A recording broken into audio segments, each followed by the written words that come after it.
जय Hind and hello guys, स्वागत है आपका आपके अपने YouTube चैनल ज्ञानदेह होस्ट में। और इस वीडियो में मैं आपको बताने वाला हूं सीटेट जनवरी 2024 ऑनलाइन फॉर्म के बारे में कि कैसे आपको ये फॉर्म फिलअप करना है। तो आप इस वीडियो को देखते रहिए, यहां पर आपको स्टेप बाय स्टेप पूरी जानकारी दी जाएगी जिससे कि आप इस फॉर्म को बिना किसी मिस्टेक के भर पाएंगे। तो चलिए शुरू करते हैं गाइज। अभी जो वीडियो में देख सकते हैं ये आपका अप्लाई लिंक है जो कि वीडियो के डिस्क्रिप्शन में आपको मिल जाएगा। जैसे ये लिंक आप ओपन करेंगे आपके सामने ये वाला इंटरफेस आ जाएगा। यहां पर आने के बाद में आपको क्या करना है, आपको न्यू रजिस्ट्रेशन के ऊपर क्लिक करना है। इसके ऊपर क्लिक करने के बाद इंस्ट्रक्शंस आएंगे, फीस की जानकारी आएगी, साथ ही साथ डाउनलोड इन्फॉर्मेशन बुलेटिन के ऊपर क्लिक करके आप इसका बुलेटिन डिटेल्ड में डाउनलोड करके रीड कर सकते हैं। एंड फिर आप यहां पर नीचे आइएगा, यहां पर आपको I have downloaded information bulletin इसके ऊपर टिक करना है and then click here to proceed इसके ऊपर क्लिक करना है। नाउ गाइज आपके सामने रजिस्ट्रेशन की जानकारी फिल करने के ऑप्शन आ जाएंगे। अब मैं आपसे कहना चाहूंगा कि अगर आपने अभी तक इस वीडियो को लाइक नहीं किया तो यार पहले तो वीडियो को लाइक कर दो, क्योंकि आपके एक लाइक करने से काफी सारा मोटिवेशन मिलता है।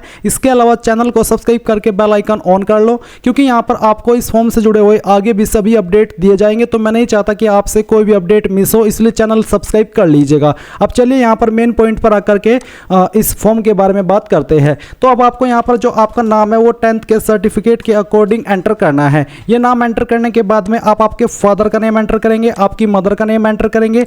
डेट ऑफ बर्थ आपकी क्या है वो आपको यहां पर एक एक करके सिलेक्ट करनी है, डे मंथ और फिर जो भी आपका ईयर है वो भी आपको यहां पर सिलेक्ट कर लेना है। इसके बाद में गाइज आप यहां पर आइएगा और जो आपका जेंडर है वो आपको सिलेक्ट करना है।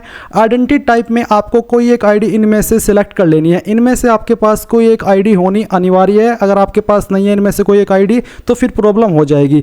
मान लीजिए अगर आपके पास इनमें से कोई एक आईडी नहीं है तो आप any other valid government identity with photograph ये सिलेक्ट कर लीजिएगा और फिर आपको उसका नंबर यहां पर देना है। जैसे कि अगर आपके पास पैन कार्ड है तो आप ये वाला ऑप्शन सिलेक्ट करके पैन कार्ड का नंबर यहां पर दे सकते हैं। फिर आपको कॉन्टैक्ट डिटेल में जो आपका प्रीमिसेस नंबर या नेम है, यानी कि जो आपके घर का नाम है या फिर एड्रेस है वो आपको यहाँ पर लिखना है। सब लोकेलिटी लिखनी है, लोकेलिटी लिखनी है। कंट्री आपकी इंडिया आपको सिलेक्ट कर लेनी है। स्टेट आपकी कौन सी है वो स्टेट आप सिलेक्ट कर लेंगे। फिर आपकी डिस्ट्रिक्ट क्या है वो डिस्ट्रिक्ट आपको सिलेक्ट करनी है। अपना पिन कोड आपको यहाँ पर एंटर कर देना है। फिर आप आपका ईमेल एड्रेस एंटर करेंगे, उसको डाल करके दोबारा वेरीफाई करेंगे। अपना नंबर एंटर करेंगे, नंबर को दोबारा डाल करके वेरीफाई करेंगे। कोई अन्य नंबर देना चाहते तो आप यहाँ पर दे सकते हैं, नहीं तो आप इसको खाली भी छोड़ सकते हैं। फिर आएगा परमानेंट एड्रेस और साथ ही सेम एज प्रेजेंट एड्रेस, यानी कि आपका प्रेजेंट और परमानेंट एड्रेस सेम है, एक है तो आप यहां पर टिक कर देंगे। अगर अलग है तो अनटिक करके अलग से भर दीजिएगा। फिर आपको यहां पर एक पासवर्ड चूज करना है। पासवर्ड आपका कैसा, उसका एक एग्जांपल आप जान लीजिए। आपके पासवर्ड के अंदर कम से कम एक कैपिटल लेटर होना चाहिए इंग्लिश का, स्मॉल लेटर कम से कम एक, ज्यादा कितने भी आप रख सकते हैं।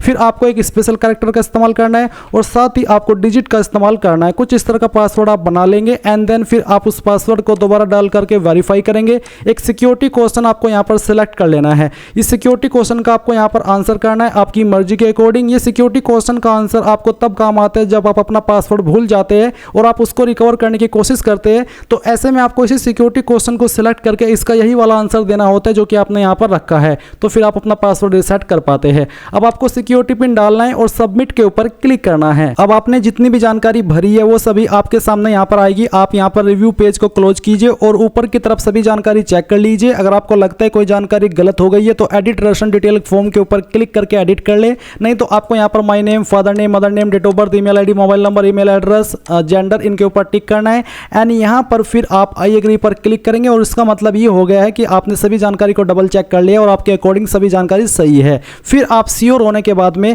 सबमिट एंड सेंड ओटीपी के ऊपर क्लिक करके यहां से यस करेंगे। यस करने के बाद गाइज आपके नंबर के ऊपर एक ओटीपी गया होगा, वो ओटीपी आप यहां पर डालिए और सबमिट रजिस्ट्रेशन फॉर्म इसके ऊपर क्लिक कीजिए। अब गाइज आपके सामने कुछ ऐसा इंटरफेस आएगा। यहां पर आने के बाद में आपको अपनी ईमेल आईडी वेरीफाई करनी है, तो आप वेरीफाई ईमेल आईडी के ऊपर क्लिक कीजिए। इसके बाद में आपके सामने इस तरह से सिक्योरिटी पिन डालने का ऑप्शन आएगा। ये सिक्योरिटी पिन आप यहां पर एंटर कीजिए एंड देन सबमिट पर क्लिक कीजिए। फिर आपकी ईमेल के ऊपर एक ओटीपी जाएगा जो कि आपको यहां पर डालना है और वेरीफाई के ऊपर क्लिक करना है। अगर आपको ओटीपी आने में कोई प्रॉब्लम हो जाती है तो थोड़ा सा आपको वेट कर लेना है, आपको ओटीपी आ जाएगा, फिर आप उसको डाल करके वेरीफाई कर दीजिएगा। देन गाइज यहां पर आपको आना है और आपको कंप्लीट एप्लीकेशन फॉर्म इसके ऊपर क्लिक करना है और इसके बाद फिर यहां पर पर्सनल डिटेल के ऊपर आप क्लिक करेंगे। यहां पर कुछ जानकारी आपकी भरी हुई है जो कि अभी आपने भरी और कुछ जानकारी अभी आपको यहां पर भरनी है। जैसे कि नेशनलिटी के अंदर आप इंडियन सेलेक्ट कर लेंगे। कास्ट कैटेगरी आपकी कौन सी है, जैसे कि SC ST OBC जो भी है वो आप यहां पर सेलेक्ट कर लीजिएगा। इसके बाद में गाइज यहां पर आएगा आपके सामने कि क्या विकलांग है और आपकी विकलांगता 40% या उससे ज्यादा है। अगर हाँ तो यस, नहीं तो आपको नो करना है। अगर आप सिंपली बिल्कुल फ्रेशर है, कोई भी आपको प्रॉब्लम नहीं है, बिल्कुल ठीक ठाक ठाक है भगवान की दुआ से, तो आप इसमें यहाँ पर नो कर दीजिएगा। फिर आपको एम्प्लॉयमेंट स्टेटस में बताना है आपका not employed, employed as teacher या फिर एम्प्लॉयड अदर देन टीचर। तो जो भी स्टेटस है वही आप सिलेक्ट कर लीजिए एंड उसके बाद में सिक्योरिटी पिन डालिए और सेव एंड नेक्स्ट के ऊपर क्लिक कीजिए। अब आपके सामने आएगा अप्लाइंग फॉर, तो आप सिलेक्ट के ऊपर क्लिक कीजिए और आपको बताना है पेपर फर्स्ट पर अप्लाई करना चाहते हैं, पेपर 2 या फिर दोनों। तो जिस पर भी अप्लाई करना है वही आप यहाँ पर सिलेक्ट कर लीजिए। अगर बोथ पेपर पर अप्लाई कर रहे हो तो लैंग्वेज फर्स्ट आपको यहाँ पर आपकी बतानी है जो भी आपकी है, एंड इसके बाद में यहाँ पर लैंग्वेज 2 आप क्या रखना चाहते हैं वो आपको यहाँ पर सिलेक्ट कर लेनी है। इसके बाद में यहाँ पर minimum educational qualification for class 1 to 5, तो यहाँ पर इसमें जो क्वालिफिकेशन चाहिए क्लास 1 to 5 पर अप्लाई करने के लिए, यानी कि पेपर फर्स्ट पर अप्लाई करने के लिए, उसके सभी विकल्प आपको यहाँ पर दिए गए हैं। साथ ही क्वालिफिकेशन आईडी भी आपको दी गई है। आपको यहाँ पर ये चेक करना है कि आपकी क्वालिफिकेशन इनमें से किस क्वालिफिकेशन आईडी के तहत आती है, फिर वो आपको आगे चल करके सिलेक्ट भी करना होगा। तो यहाँ पर जो भी आपकी क्वालिफिकेशन है वो आप कोड के अकॉर्डिंग सेलेक्ट कर लीजिए। बेसिकली यहाँ पर 4 तरह के ऑप्शन है, इसमें आपको यहाँ पर 4 ही ऑप्शन मिले गए हैं। तो आपको आपका कोड सेलेक्ट करना है कि मेरी क्वालिफिकेशन 1 वाली है या फिर 2 वाली है, जो भी है वही आप यहाँ पर सेलेक्ट कर लीजिएगा। ये आपको अपनी ही क्वालिफिकेशन चेक करनी है और उसके अकॉर्डिंग इसमें यहाँ पर कोड सेलेक्ट करना है। इसमें मैं कुछ नहीं कर सकता, मैं इतना कर सकता हूँ कि आप मेरे से सवाल करें कि सर मेरी क्वालिफिकेशन ये है, फिर मैं उसको बता सकता हूँ कि हाँ आपकी क्वालिफिकेशन इस कोड में आती है। तो वैसे आप खुद से भी समझ सकते हैं और नहीं समझ पाते तो कमेंट के माध्यम से पूछ लीजिएगा। फिर यहाँ पर मिनिमम एजुकेशनल क्वालिफिकेशन फॉर जो आपके क्लास 6 to 8 है इसमें, तो इसके भी कोड आपके सामने, इनमें से आपको देख लेना है कि आपका कोड कौन सा है और उसके अकॉर्डिंग आपको यहाँ पर आपका कोड सिलेक्ट कर लेना है। इसके बाद गाइज यहाँ पर आइए और नीचे देखिए सब्जेक्ट ऑफर फॉर पेपर 2, तो पेपर 2 के लिए सब्जेक्ट ऑफर्ड है mathematics and science, social science, तो जिसमें भी आपको अप्लाई करना है वही आप सिलेक्ट कर लीजिए। फिर है क्वालिफाइंग एग्जाम, तो यहाँ पर क्वालिफाइंग एग्जाम जैसे कि diploma in education in accordance with the prescribed minimum qualification, तो अगर आपके पास दोनों है तो आप यहाँ पर दोनों सेलेक्ट कर सकते हैं, एक है तो आप एक ही सेलेक्ट कर लीजिएगा। फिर आपको यहाँ पर एग्जाम स्टेट की जो चॉइस है वो देनी है, पहली चॉइस, फिर उसकी सिटी को आपको यहाँ पर सेलेक्ट करना है कि किस सिटी में आप अपना सेंटर रखना चाहते हैं। सेकंड चॉइस आपको सेलेक्ट करनी है एंड फिर उसकी सिटी को प्रेफरेंस देनी है। तीसरी चॉइस आपको सेलेक्ट करनी है, उसकी सिटी को प्रेफरेंस देनी है। उस चौथी चॉइस आपको सेलेक्ट करनी है और उसकी सिटी को प्रेफरेंस दे देनी है एंड देन फिर आप सेव एंड नेक्स्ट के ऊपर क्लिक करेंगे। अब आपके सामने यहाँ पर एजुकेशन डिटेल आ चुकी है, तो यहाँ पर है diploma in education in accordance with the prescribed minimum qualification, तो आपको पास स्टेटस में बताना कि पास कर लिए या फिर आप अभी आप कर रहे हैं फाइनल ईयर के अंदर है। अगर पास तो पास सेलेक्ट कर लेंगे, फिर अगर आप पास सेलेक्ट करें तो आपको बताना है कि किस साल के अंदर आपने जो क्वालिफिकेशन है वो आपकी पास की है। इसके बाद गाइज यहाँ पर आइए और देखिए कोर्स स्ट्रीम नेम, तो आप यहाँ पर यही वाली क्वालिफिकेशन सेलेक्ट कर ले जो कि आपको एक ही विकल्प देखने को मिल रहा है। फिर बोर्ड यूनिवर्सिटी नेम आपको देखने को मिलेगा, तो जो भी आपका बोर्ड है वो आपको सेलेक्ट करना होगा।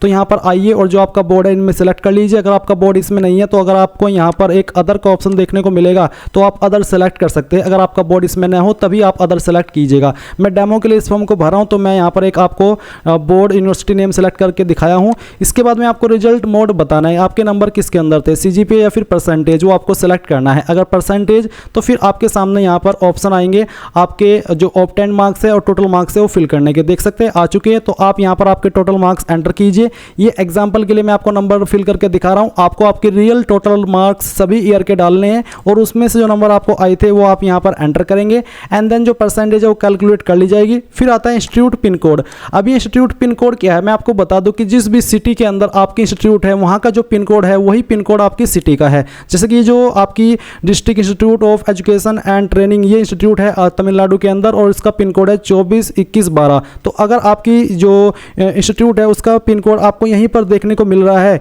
या फिर देखने को मिल रहा है तो आप यहीं से डाल दीजिएगा, और अगर यहाँ पर देखने को नहीं मिलता तो आप अपनी इंस्टीट्यूट का नाम सर्च कीजिए और उसका पिन कोड गूगल में डाल लीजिए तो आपको वहाँ का पिन कोड पता चल जाएगा। या फिर मैं दूसरे शब्द में कहूँ तो मान लीजिए मेरी जो इंस्टीट्यूट है वो सहारनपुर की है तो सहारनपुर का पिन कोड है 247001, तो आपके इंस्टीट्यूट का पिन कोड भी 247001 ही रहेगा। तो आई होप आपको यहाँ पर इंस्टीट्यूट पिन कोड का जो डाउट है वो क्लियर हो गया होगा। अब आती है यहाँ पर आपकी सेकंड क्वालिफिकेशन, तो सेकंड क्वालिफिकेशन भी ऐसे ही आपको भरनी है। आपको पहले आपका स्टेटस सेलेक्ट करना है, कब आपने पास किया है वो आप सिलेक्ट करेंगे। कोर्स स्ट्रीम नेम आपको ये सिलेक्ट कर लेना है, आपकी यूनिवर्सिटी कौन सी है वो आप सिलेक्ट कर लेंगे। इसके बाद में आप यहाँ पर रिजल्ट मोड बताएंगे कि परसेंटेज या फिर सीजीपीए, अगर परसेंटेज तो फिर आप सेम वे में यहाँ पर आपके टोटल मार्क्स एंटर करेंगे, उसमें जो नंबर आपको आए थे वो यहाँ पर डालेंगे, परसेंटेज कैलकुलेट कर ली जाएगी और फिर जो इंस्टीट्यूट पिन कोड है वो यहाँ पर भरेंगे। और इंस्टीट्यूट पिन कोड गाइज यहाँ पर अगर आपको मालूम नहीं है तो फिर से कह रहा हूँ कि जिस सिटी के अंदर आपका इंस्टीट्यूट है उस सिटी का जो पिन कोड है वही आपके इंस्टीट्यूट का पिन कोड रहेगा। इसके बाद आप यहाँ पर जैसे पिन कोड डाल दे, ये जो सिक्योरिटी पिन है वो यहाँ पर डालिए और सेव एंड नेक्स्ट के ऊपर क्लिक कीजिए। अब आपके सामने यहाँ पर फोटो एंड साइन अपलोड करने का सेक्शन आ चुका है। फोटो साइन अपलोड करने में भी काफी सारे कैंडिडेट के सामने प्रॉब्लम आती है, बट मैं आपको बता दूं कि अगर आपके फोटो का साइज 10 से 200 KB के बीच में रहेगा और फॉर्मेट JPG का रहेगा तो आराम से फोटो अपलोड हो जाएगा। तो आप यहाँ पर चूज फाइल के ऊपर क्लिक कीजिए और जहां पर भी फोटो फाइल है वो सेलेक्ट कीजिए। मैं इस फोटो को ओपन करता हूं, इसका साइज 20+ KB है और यहाँ पर आपको इसको अपलोड ओरिजिनल पर क्लिक करना है। अगर आप क्रॉप करना चाहते तो कर लीजिएगा। मैंने अपलोड ओरिजिनल सेलेक्ट किया, अपलोड के ऊपर क्लिक किया तो देखेंगे file uploaded successfully, simply upload हो चुकी है। क्लिक है टू व्यू अपलोडेड डॉक्यूमेंट के ऊपर क्लिक करके आप व्यू भी कर सकते, कोई एरर नहीं आया है। सेम वे में आप सिग्नेचर अपलोड करेंगे, इसका साइज 4 से 30 KB के बीच में रखा है। तो यहाँ पर इस साइन को सेलेक्ट करता हूँ, इसका साइज शायद 20 KB से कम है और मैं इसको अपलोड ओरिजिनल सेलेक्ट करता हूँ और फिर अपलोड के ऊपर क्लिक करता हूँ। तो देख सकते हैं ये भी अपलोड हो चुका है। अब आपको ये जो सिक्योरिटी पिन आपकी डिस्प्ले के ऊपर आया है ये यहाँ पर एंटर करना है और एंटर करने के बाद में सेव एंड नेक्स्ट के ऊपर क्लिक करना है और यहाँ से यस कर देना है। यस करने के बाद आपके सामने आपके फॉर्म का रिव्यू पेज आएगा, यानी कि जितनी भी जानकारी शुरू से लेकर अभी तक भरी है उन सभी को आप एक बार फिर से चेक कर सकते हैं। और आपको चेक करने के बाद में यहाँ पर इन सभी के ऊपर टिक करना है कि हाँ मैंने इन सभी जानकारी को चेक कर लिया है और फिर आपको आई एग्री के ऊपर क्लिक करने के बाद फाइनल सबमिशन ऑफ एप्लीकेशन इसके ऊपर क्लिक करना है। इसके ऊपर क्लिक करने के बाद में आपका फॉर्म फाइनल सबमिट होगा और उसके बाद में आपको पेमेंट के पेज पर ट्रांसफर किया जाएगा। आप अपनी एप्लीकेशन फीस ऑनलाइन वे में किसी भी माध्यम से जमा कर सकते हैं। जैसे ही आप आपकी फीस जमा कर देंगे तो आप यहाँ पर फिर से इस वेबसाइट पर आकर के अपने फॉर्म का फाइनल प्रिंट आउट ले पाएंगे। तो इस तरह से गाइज आप लोग इस फॉर्म को भर पाएंगे। आई होप ये जानकारी आपको पसंद आई होगी। कोई सवाल कोई डाउट रह गया हो तो कमेंट के माध्यम से पूछ लीजिएगा। Thanks for watching. जय हिंद।